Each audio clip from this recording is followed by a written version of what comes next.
خروج علی الحاکم کا تناظر کیا ہے، اس میں آپ نے سب سے پہلے تو یہ ذہن میں رکھنا ہے کہ آپ کے ہاں یہ ہم نے پہلے بھی ایک دو اس میں گفتگو کی ہے، لیکن ابھی دوبارہ ایک مختصراً ہم یہ آپ کو بتانا چاہتے ہیں کہ ہمارے ہاں جو مسلمانوں کے ہاں یہ جو تصور ہے، یعنی ایک خلیفہ، ایک حکمران،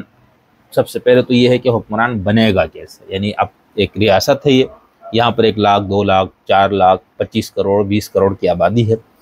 ٹھیک ہے۔ اب اس کے اندر کسی بندے نے حاکم بننا ہے، تو اس حاکم بننے کا طریقہ کیا ہے، ٹھیک ہے۔ اب اس کے اندر ہمارے ہاں 2 سے زائد طریقے موجود ہیں، ہم ان طریقوں پہ فی الحال بات نہیں کرتے، ہم جب جمہوریت اور اس حوالے سے ساری بات آئے گی تو وہاں پر ہم تفصیل سے بات کریں گے۔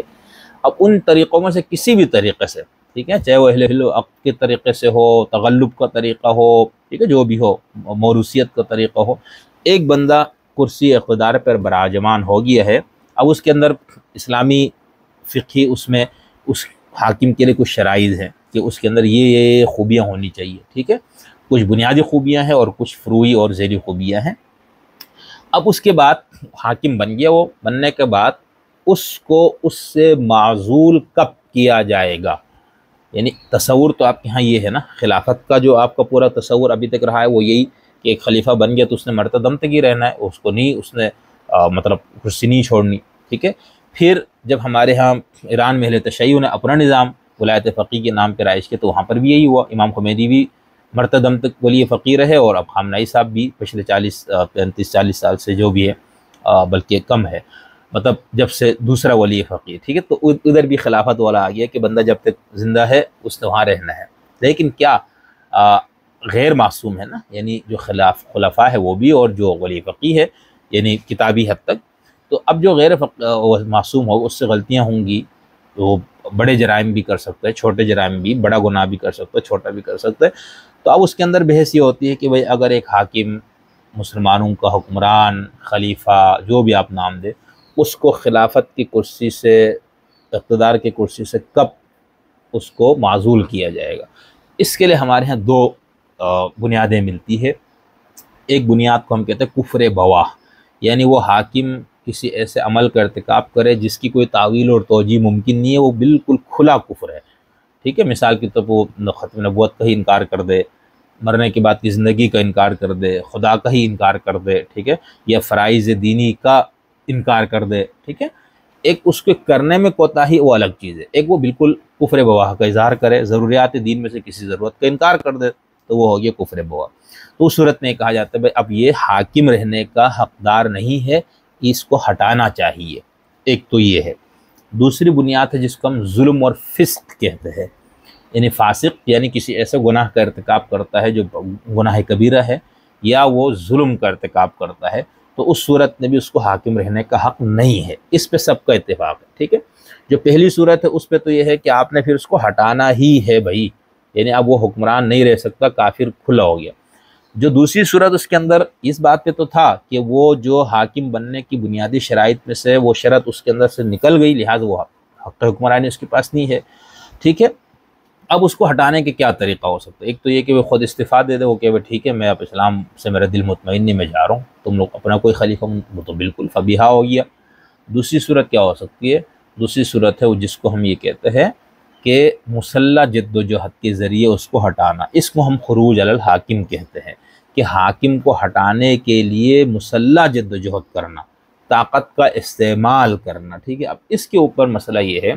اس کے بنیادی طور پر ٹھیک ہونے میں مسئلہ نہیں تھا، اسی لیے امام حسین، عبداللہ بن زبیر، یہ پوری تحریکات جو مسلمانوں کی ابتدائی اوائل میں جو تحریکیں چلی، اس پہ اہل سنت کا موقع واضح ہے کہ بھائی یہ ہونا چاہیے تھا۔ بعد میں ہوا یہ کہ جب مسلح تحریکوں میں سے کسی تحریک کو کامیابی نہیں ملی، بلکہ معاشرے میں مزید فساد، مزید خرابی، مزید انارکی نے جنم لیا، تو پھر فقہا نے یہ فیصلہ کیا کہ بھائی اصولی طور پر تو اس کو نہیں ہونا چاہیے، لیکن چونکہ اس کو ہٹانے کا ہمارے پاس کوئی ذریعہ نہیں ہے، یا ہمارے پاس کوئی طاقت ایسی نہیں ہے، اور اس طاقت کو ہم اگر عوام کو اپنے ساتھ ملا کر ہم اٹھ بھی کھڑے ہوتے تب بھی ہمیں کامیابی نہیں ملتی، تو ان کا یہ تھا کہ اس کو گوارا کیا جائے گا، ٹھیک ہے، کہ یہ مر جائے یا اس کو کوئی ایسا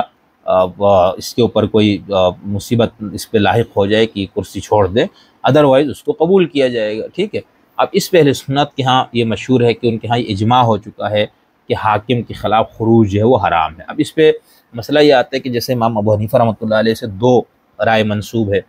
ٹھیک ہے، یعنی ان کا اپنا عملی جو تھا اس میں بھی انہوں نے حضرت زید بن علی وغیرہ نفس زکیہ وغیرہ کی حمایت کی، ان کو مالی مدد وغیرہ کے ساتھ۔ دوسرا پھر امام حسین سب سے بڑا جو اس کے اوپر اہل سنت تناظر میں، شیعہ تناظر بالکل اس میں دوسرا ہو جائے گا، ٹھیک ہے، اہل سنت تناظر میں ان کا یہ ہے کہ بھائی صحابی رسول نواسہ رسول ہے، اور صحابی جو ہے انہوں نے اگر ایک حاکم کے خلاف اقدام کیا ہے، یعنی اس کی جو جمہور کی تعبیر ہے وہ کہتے ہیں خروج تھا حضرت حسین کا یزید کو اقتدار سے ہٹانے کو، کہتے ہیں بالکل ٹھیک ہے۔ اب اس میں اہل سنت کے لیے تھوڑا سا نا یہاں پر مسئلہ بھی ہوا، یعنی جب یہ تصور آ گیا کہ بھئی خروج تو حرام ہے، دوسری طرف ہم دیکھیں امام حسین نے خروج کیا، اب اس کے لیے اہل سنت کے ہاں کچھ لوگوں نے یہ بتانے کے لیے کہ بھئی چونکہ خروج کی حرمت پہ ہمارے اجماع ہے، تو اگر ہم امام حسین کو کیا کریں، تو اس میں سے کچھ نے تو اس کو کہہ دیا کہ جیسے ابن تیمیہ کی طرف غالباً منسوب ہے کہ یہ اجتہادی غلطی ہے بھئی امام حسین کی، ٹھیک ہو گیا۔ دوسرا موقف یہ کہ نہیں، انہوں نے یزید کی کفر ثابت کرنا شروع کر دیا، کیونکہ یزید کافر ہو گیا تھا، اور کافر کے خلاف جو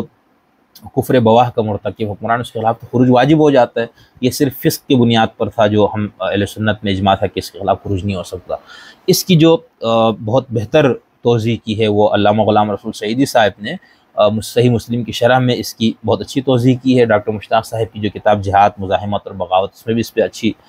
وہ ہے بحث موجود ہے۔ تو اسماعیل اپنا علامہ غلام رسول سعیدی صاحب کا یہ موقع ہے کہ نہیں، اہل سنت کے ہاں امام ابو حنیفہ کے دور تک یہ تھا کہ بھئی فسق کی بنیاد پر بھی حاکم کے خلاف خروج کیا جا سکتا ہے، کیا جانا چاہیے، ٹھیک ہے۔ اسی بنیاد پر امام حسین کا اقدام بھی صحیح تھا، اور یزید کافر نہیں تھا، وہ فاسق تھا، ظالم تھا، فاجر تھا، جو بھی آپ اس کی خرابیاں بتائیں، لیکن کافر نہیں تھا۔ امام حسین نے جو خروج کیا وہ فسق کی بنیاد پر کیا، یزید کے فسق کی بنیاد پہ۔ جو اجماع کی بات ہوگی تو بعد میں ہوا، یعنی امام حسین کا واقعہ گزر چکا، امام اعظم ابو حنیفہ کا دور بھی گزر چکا، اس کے بعد پھر تو وہ کہتے ہیں اب متاخرین حنفیہ کا موقف وہی ہے جو حنبلیوں کا ہے، جو شافعیوں کا، جو مالکیوں کا ہے کہ خروج حرام ہے۔ کیا مطلب؟ چونکہ اس خروج کی وجہ سے مزید فساد، مزید خرابی، مزید انارکی کی فضا پیدا ہو جاتی، لہٰذا اب اس ایک حاکم کو گوارا کرنا، آپ کے سامنے ایک خرابی تو یہ ہے کہ ایک فاسق حاکم کو گوارا کیا جائے۔